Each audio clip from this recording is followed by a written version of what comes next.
Thank you so much, Dr. Prashant, for joining Gold Media and welcome to Michigan. How are you doing today? I'm doing fantastic, Supriya. Thank you for having me on and really excited about our conversation.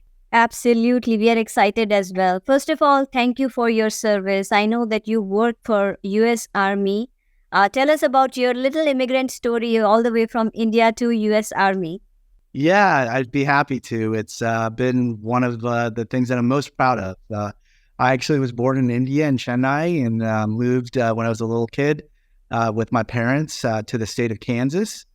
And I grew up in the state of Kansas. When 9/11, September 11th happened in the United States, I asked myself, what are you going to do about it?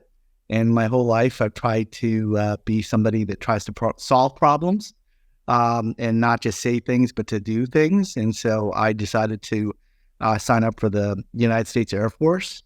And I've been in the Air Force since, so almost 20 years. Very proud of the men and women that I serve with. They do an amazing job to protect the freedoms in this country. And I've been fortunate enough to get up to a rank of lieutenant colonel. And I just finished Air War College actually this last weekend. And, there's so much work we need to do to protect this country. And I'm glad I can be a small part of that. Oh, that is very impressive. And congratulations on your new role. What motivated you to be in the public service? Yeah, I think since I was a little kid, we all have opportunities to make a difference in the world.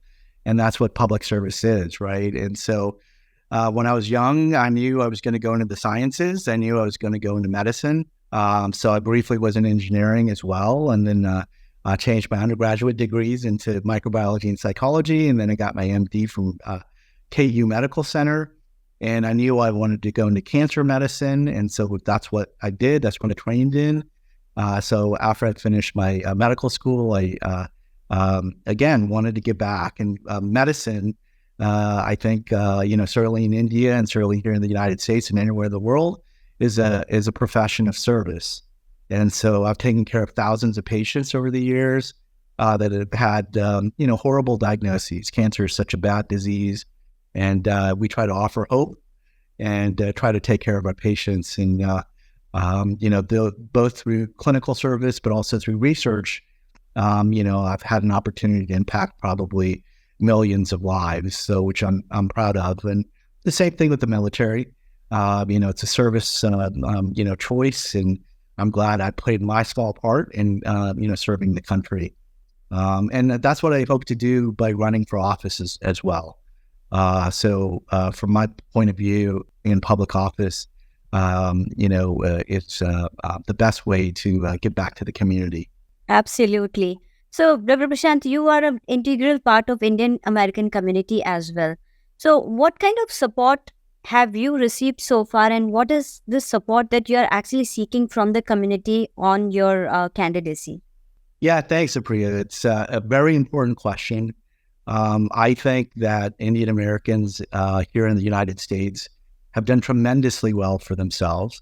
But we've done well for ourselves because we've earned it.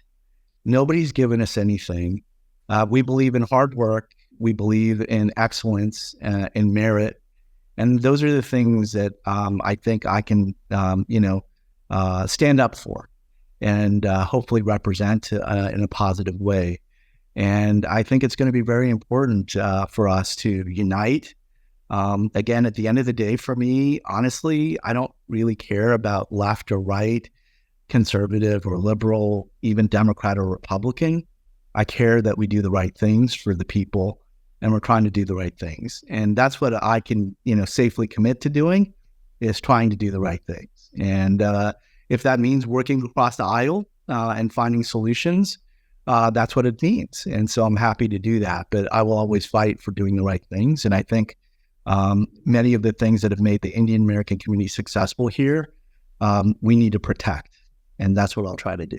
Absolutely. And what is your take on Kamala Harris being the Democratic nominee? Yeah, again, this isn't a personal thing. I just disagree with, Vice President Harris's positions on a number of things. And I will tell you from my perspective, again, we didn't talk about this earlier, but I'm a Harvard Business School alumnus. I understand economics. I understand small business. I understand big business. We just disagree on, fiscal policy, what's happening with the national debt. This is a problem that'll affect maybe less people like me, because I'm a little bit older, but it'll affect young people. And if the national debt keeps ballooning like it is, it's not me that will pay the ultimate price. It'll be, sons, daughters, grandchildren, nephews, nieces, right? Same thing is true with inflation.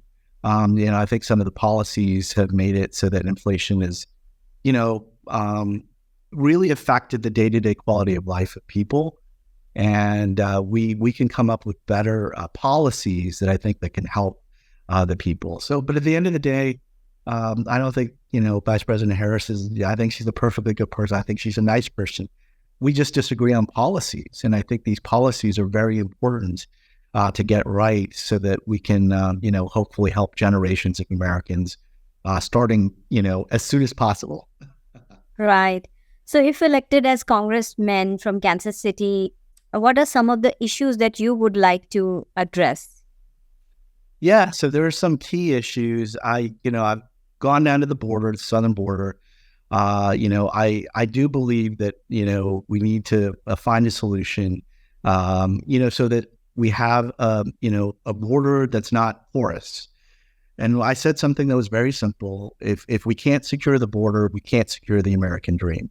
Mm-hmm. And that's true for me because of an economic impact, crime impact, both from, blue collar crime, as well as, the drug crisis, as well as trafficking.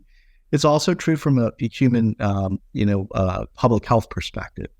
When you have 11 million people crossing and we don't know, for example, their vaccination status, and we're in a hyper aware environment right now about vaccinations and making sure we're protecting public health policy makes sense.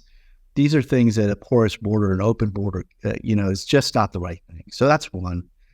Economics is critically important. As we were talking about earlier, inflation and the national debt are a couple of big problems that we got to get right. My policies would be different than, the approach that the Democratic Party has taken. And certainly crime. I think in the Constitution, providing for the common defense is an important statement. That includes both foreign policy, like military, but it also includes domestic security. And so basically, I actually got a law enforcement endorsement. I actually got a law enforcement endorsement from a union, national endorsement. It's because I believe in law enforcement. And this was something that my opponent in the district that I'm running for the U.S. House didn't get, and neither did the Republican candidate the last cycle. And I think the reason why I got this law enforcement endorsement is because we're trying to do things, the right way. And I think people understand that we're different as an individual candidate. And that's what I'm here for, is just to listen to people, find the right solutions, and support the right policies. That is very impressive, Dr. Prasanth. So you have a short-term and long-term plans both laid out. On that note, I would like to ask you if you are up for a quick rapid fire with us. I am happy to take it on, Supriya. Awesome. It's going to be tough, right? Okay. What comes to your mind when you hear the following names? Kamala Harris. Leadership. Okay. Vivek Ramaswamy. Innovator. Shirais Davids.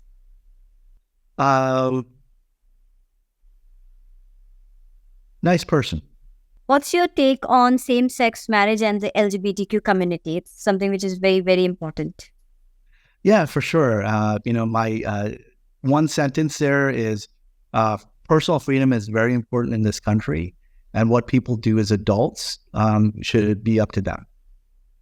Mandatory vaccines? Mandatory vaccines, it depends on the disease. I certainly know a lot about this from the medical perspective. So we don't mandate, for example, flu vaccines for everybody. And so when we say mandatory vaccines in general, I would tell you vaccines are very good for humanity. They are very important. But I do think we should be careful about what we mandate and don't mandate, and let the science drive those decisions.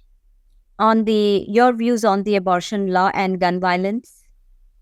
Yeah. So at the end of the day, again, I have my personal opinions, but what I will tell you is that this isn't about Prasanth Reddy's personal opinions. It's about the will of the people. And so I certainly believe exceptions for abortion, including rape, incest, life of the mother, and fetal abnormalities inconsistent with life. Those are things that I think we should absolutely have exceptions for. And beyond that, I would tell you I'm, pro IVF, I'm pro contraception, and I do believe that the Supreme Court has said that this should be a decision left up to the states. And so, whatever the states, whatever the people feel is right for them, I'm certainly happy to support. Gun violence, just quickly, I would say I am a supporter of the Second Amendment. I do believe we could have laws that are much better enforced. And I do think that they can be revisited to figure out, for example, how do we, reduce gun violence in this country, including providing better mental health services, which I think we're failing on. Right. Your take on the cognitive test for the candidates? Again, I can wear my citizen hat, but I can also wear my doctor hat. And I would tell you that, from my perspective, unfortunately, even in my family, we've had folks that have had cognitive loss and dementia. I have deep, deep, deep empathy for those people. But at the same time, these people aren't the most powerful person on the face of the earth and the leader of the free world. And I do think it's reasonable to make sure that people have adequate cognitive ability to carry out their duties. This would be true, but even in my profession, if I was unable to think through things, I would not be able to have a medical license. And so I do think it's okay to have some assessment of competency to make sure that the folks that we're entrusting so much to will be able to fulfill their obligations. Right. Your take on the education system, importance of education, and the cost associated with it? So, Priya, that's a great and very important question. I think, many immigrants that come to the United States, certainly like my parents, my dad came here to get an education. He came here for a master's degree. And education is the best way to live your dreams. And so I think it is quite critical. So what I would say is that education, the core content has not changed significantly, but the costs associated with education have gone way, way up. Anywhere from 150 to 400% more than when I was going to school. Yeah. It cost $5,000, and now for a high school education, it costs $15,000 to $20,000 per student in the district that I'm in. And I'll spend whatever money it takes. But then if you look at the assessments, we're failing our young people.